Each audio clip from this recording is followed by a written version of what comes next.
오늘 우리에게 주시는 하나님의 말씀은 이사야서 47장 8절에서 11절까지 말씀입니다.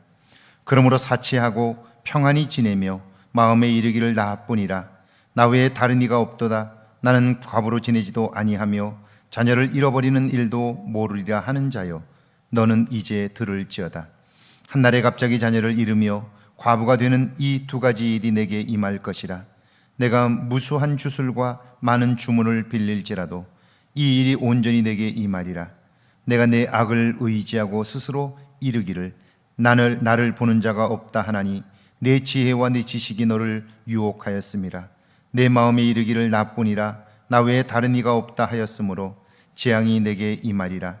그러나 내가 그 근원을 알지 못할 것이며 손해가 내게 이르리라. 그러나 이를 물리칠 능력이 없을 것이며 파멸이 호련히 내게 임하리라. 그러나 내가 알지 못할 것이니라. 아멘. 하나님의 말씀입니다. 좋은 날입니다. 오늘도 하나님의 도우심이 여러분과 함께하기를 주의 이름으로 축원합니다. 우리가 사용하는 말 중에 철이 들었다는 말이 있습니다. 이때 철이 든다는 말은 의미가 여러 가지입니다. 어른스러워지고 듬직해지며 현실을 받아들이고 다른 사람의 입장에서 사물과 사건을 이해하는 모습이지요. 다시 말하면 버려야 할 것을 버리고 채워야 할 것을 채워 안정적인 모습을 갖출 때 사람들은 철이 들었다고 그렇게 말합니다. 이런 의미 때문에 어떤 사람은 철 들었다 할 때에 철의 원소기호 Fe로 설명하기도 합니다. 원소 기호인 철은요, 세상을 이루는 118가지 원소 중에서 가장 안정적인 원소가 철이라고 말합니다.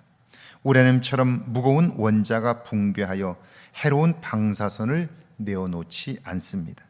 다른 원소들이 불완전한 상태라면 철은 가장 안정적인 구조를 가지고 있는데요, 가벼운 원자들은 몸집을 불리기 위해서 서로 결합을 시도하죠. 그러니까 불안한 구조들이 있죠.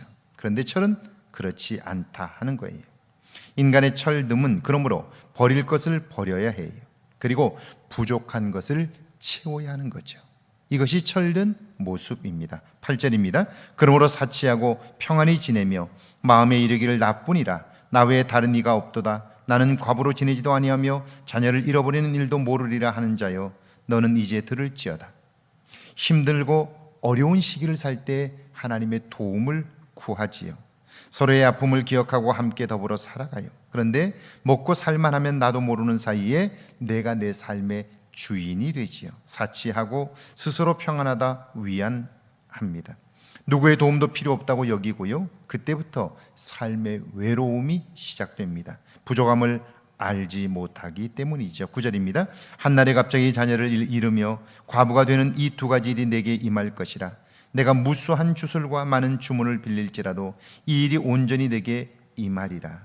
사람은 자신이 평안하다, 안전하다 할 때 위기가 시작됩니다. 한날에 갑자기 자녀를 잃으며 과부가 되는 이 두 가지 일이 내게 임할 것이라. 전혀 예상치 못한 삶의 문제가 터집니다. 그런데 사실 이런 문제들은요, 누구에게나 있을 수 있는 거예요. 그런데 나에게는 절대로 그런 일이 없다고 생각한 사람에게 그 일은 충격이지요.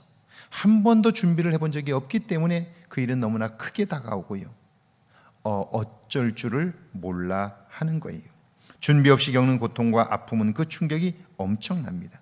삶 전체를 무너뜨릴 만큼 파괴력을 가지는 거죠. 10절과 11절입니다. 내가 내 악을 의지하고 스스로 이르기를 나를 보는 자가 없다 하나니 내 지혜와 내 지식이 너를 유혹하였음이라. 내 마음에 이르기를 나뿐이라. 나 외에 다른 이가 없다 하였으므로 재앙이 내게 임하리라. 그러나 내가 그 근원을 알지 못할 것이며 손해가 내게 이르리라. 그러나 이를 물리칠 능력이 없을 것이며 파멸이 호련히 내게 임하리라. 그러나 내가 알지 못할 것이니라.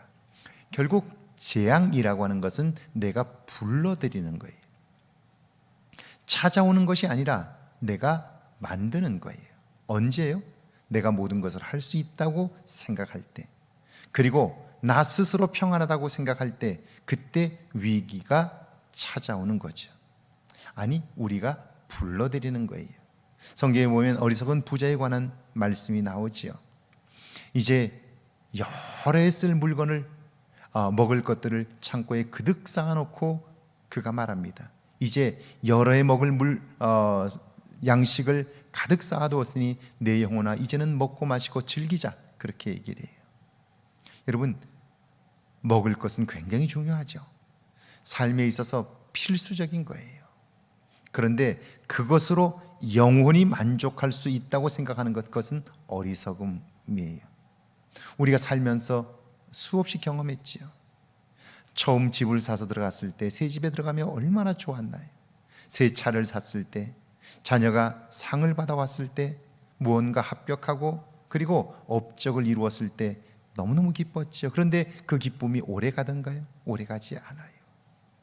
여러분, 우리가 살아가면서 느끼는 모든 것들은 다, 경험하는 모든 것들은 다 일시적인 것들이에요.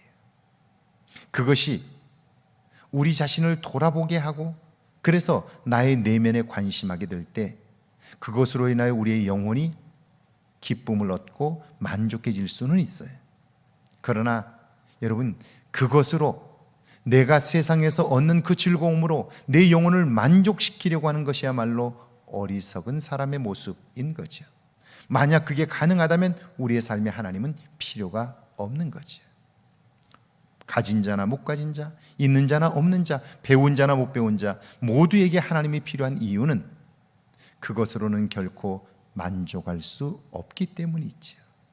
그러므로 살아가는 동안 우리가 경계해야 할 것은 내 영혼의 평안함을 나 스스로 얻을 수 있다, 내 노력으로 이룰 수 있다고 생각하는 사람들의 삶이죠.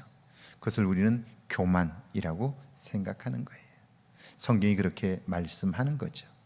오늘 하루를 살면서 하나님이 주시는 은혜와 평강 안에서 여러분의 삶이 풍성하기를 주의 이름으로 축원합니다. 함께 기도합니다. 나의 죄인됨을 발견하게 해달라고요. 하나님으로 인하여 내 안에 변화가 시작되게 해달라고요. 함께 기도합니다.